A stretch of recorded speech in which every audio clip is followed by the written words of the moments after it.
Bonjour tout le monde et bienvenue sur mon podcast Le Zèbre qui bulle. Je m'appelle Jérôme et je suis sophrologue.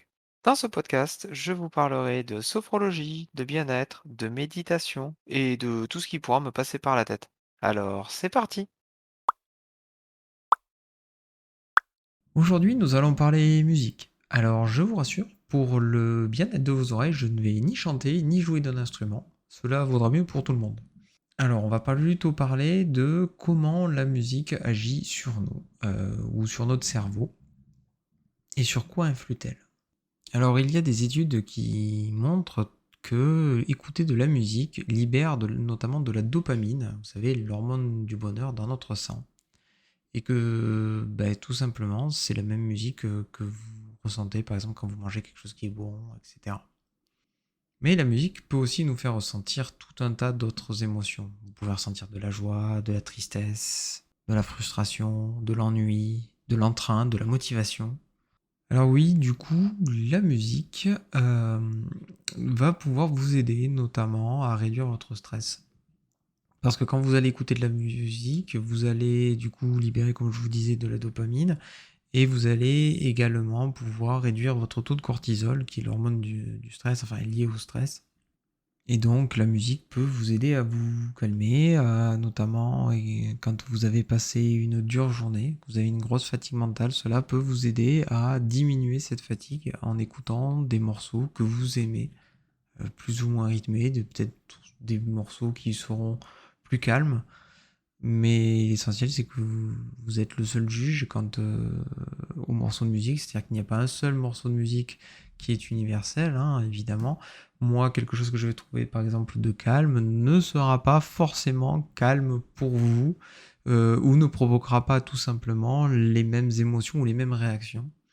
Parce qu'il faut savoir qu'aussi, quand vous écoutez un morceau de musique, eh bien, si vous écoutez un morceau de musique dans un moment où vous êtes joyeux, bien et détendu, quand vous allez réécouter ce morceau, eh bien, la mémoire et aussi émotionnelle va se mettre en action et cela va vous rappeler, ah oui, quand j'écoutais tel morceau de tel artiste, je me rappelle également du bien-être que j'étais, etc. Et du coup, ça va vous rappeler tout simplement l'état émotionnel dans lequel vous étiez, donc l'état de détente absolue et de bien-être.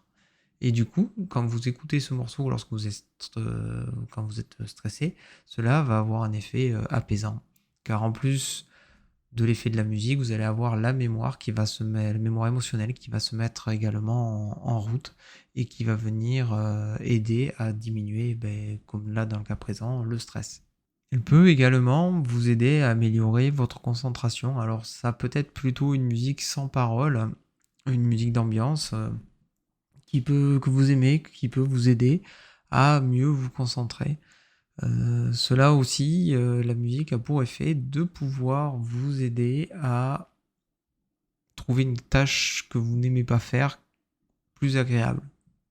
C'est-à-dire que par exemple, si vous n'aimez pas faire le ménage et que vous faites le ménage, mettez de la musique, vous verrez que ça sera beaucoup moins dur de faire le ménage. Du coup, vous allez trouver ça beaucoup moins difficile, psychologiquement parlant, hein, j'entends, de faire le ménage. Elle peut servir aussi à se motiver, notamment pour faire du sport. Quand vous avez fait du sport, que vous courez, notamment, ou du cardio, eh bien, vous pouvez vous mettre une petite playlist de musique assez rythmée. Vous verrez, faites le test d'ailleurs, si vous faites du sport, faites-vous votre séance de sport avec votre playlist, et puis essayez de la faire sans, si vous... Voilà, tout simplement, si vous voulez tester.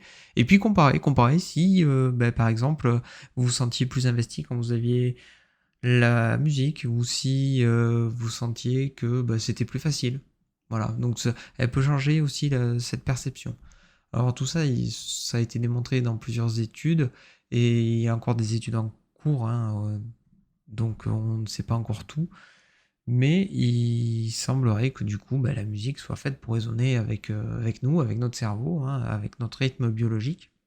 Et du coup, la musique peut également améliorer la mémoire. Écouter une chanson ou une mélodie, comme je vous expliquais, qui est passée à un moment important de votre vie, et bien le fait de réécouter le morceau peut réactiver les souvenirs et les souvenirs émotionnels que vous avez ressentis lorsque le morceau de musique est passé.